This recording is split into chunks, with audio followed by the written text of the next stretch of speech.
कंदकोट की मवेशी मंडी में जानवरों के दाम आसमानों से बातें करने लगे। लोग महंगे दाम सुनकर वापस जा रहे हैं। इसी पर बात करते हैं हजूर बख्श मंगी, हमारे नुमाइंदे हमारे साथ मौजूद हैं। हजूर बख्श मंगी, इतनी कीमतें ऊपर क्यों चली गई, वजह क्या?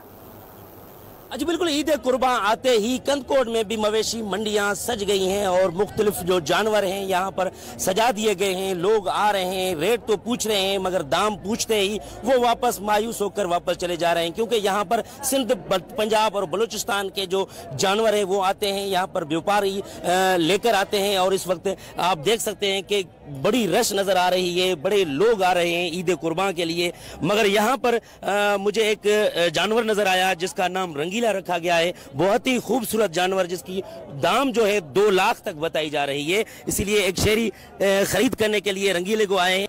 हम 1 लाख तक दे सकते हैं, लेकिन वो कह रहा है नहीं। अब देखना यह है कि इस रंगीले के खरीदार कौन आता है और इस रंगीले को खरीद कर कुर्बानी करता है।